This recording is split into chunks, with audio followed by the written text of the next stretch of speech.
I have experienced alignment, and I'd like to make sure that's what I'm experiencing. I feel presence. Oh, that's heartburn. No. No. I don't think so.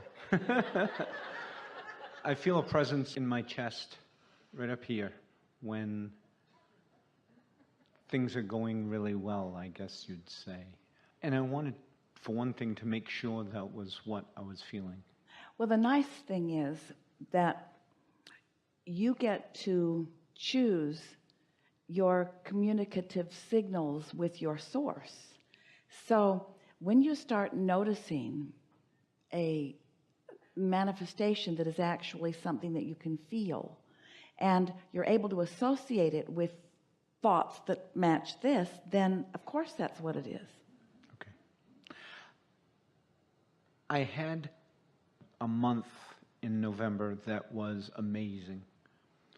I felt my connection a lot. And then the contrast came. And well, if you have an amazing month, now let's just talk about this. Ooh, you're really going to like this. So let's say that you've lived contrast and you've parlayed yourself into a really nice vortex and you've found alignment with it. And so now the nice month that you're talking about was manifestation, wasn't it? In other words, you weren't talking about how you felt during that month. You're talking about the further manifestations of that vibration.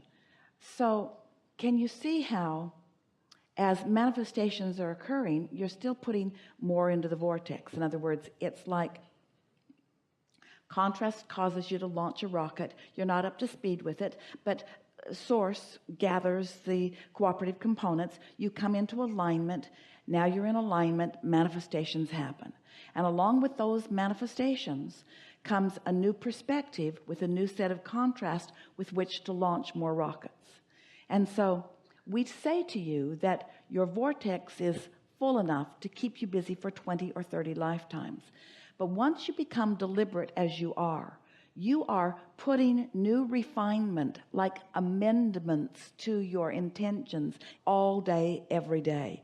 The universe is so responsive to you at this stage of your creative understanding that sometimes you just need a little life, not to produce the vibrational reality, but to awaken your awareness of it. Did you feel the difference in that? We'll start again. It's like step 1 is ask, step 2 is source answers, and step 3 is you got to get in the receptive mode. So that means that all of your goals have already been achieved. That means that all of your hopes and dreams have already been vibrationally satisfied. Well, then you say, all right, Abraham, we'll play your silly game, but how do I get the money out of the vortex and into the bank? How does that become this? How does the thought turn to a tangible thing or experience? The reason that contrast sometimes is so valuable to you is because it causes you to focus on the aspects of your life that are more important to you, which can put you in more of a receptive mode of receiving. I'll say it in another way. So it's already in the vortex, but you've sort of become complacent about that. And so you get in this good feeling place and some stuff manifests.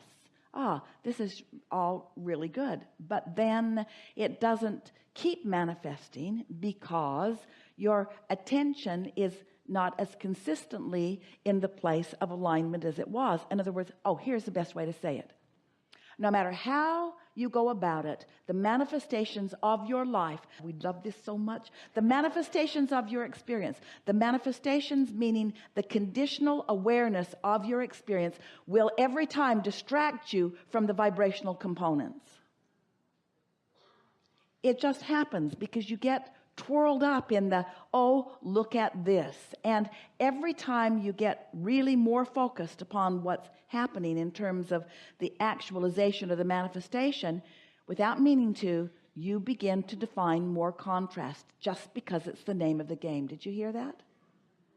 And so both are necessary. You can't just stay over here in this feeling mode without things manifesting. And every time things do manifest, it brings the contrast with it. We're talking about step 5.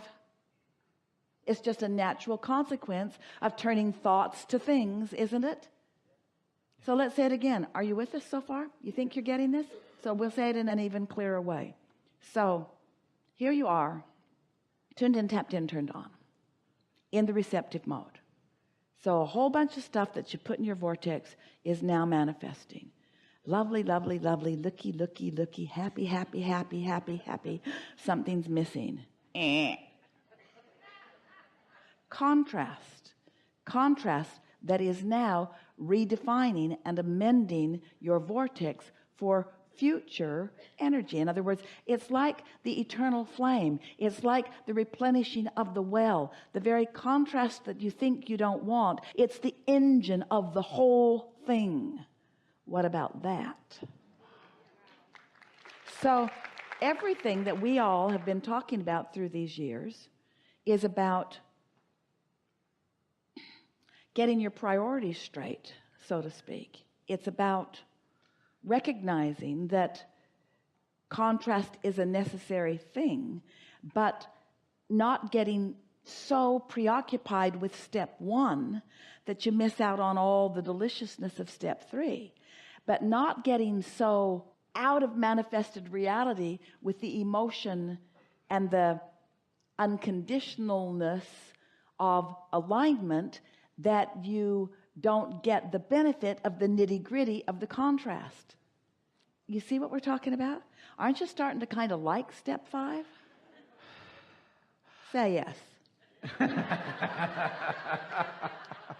Of course. At the end of that contrast was so drastic that that contrast was so clarifying. We were going to say so productive. That contrast was so juicily productive of details that weren't there before. That contrast was so conducive to motion forward that I took a dive. Because the manifestations got your attention. That's what we were just saying to you. In other words, you cannot stay unless you are non-physically focused like we are, and that's not who you are, that's not where you are, that's not what you're about. But you cannot stay only in the unconditional vibrational emotional state, because in this time-space reality, that state of being will produce results. Now, when you focus upon the results, that's when you want to become the best selective sifter that you can be. And I didn't do that. And the reason for that is because you want to feel good. Right. You want to feel good. I didn't do that. I stopped doing the focus wheels. I stopped doing the scripting. But not for long, because when it starts not feeling good, you can feel it, and then you get reoriented. What we're really talking about here is, to what degree of discomfort are you willing to endure? And we want the answer to that question to be hardly any. But some of you say, I'm tough. I can endure a lot because I like to produce a whole lot of new stuff in my vortex. I like to pull my rubber band back, back, back, back. Ouch, ouch, ouch, ouch, ouch, ouch. Woo! And we say, if we were you, we're going, bing, bing, bing, bing, bing.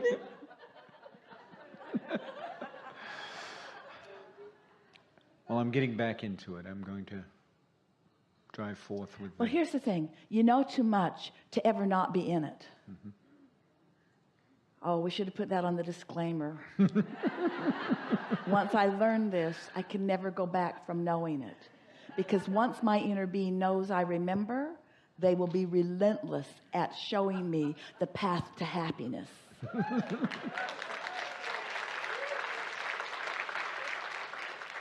Enough?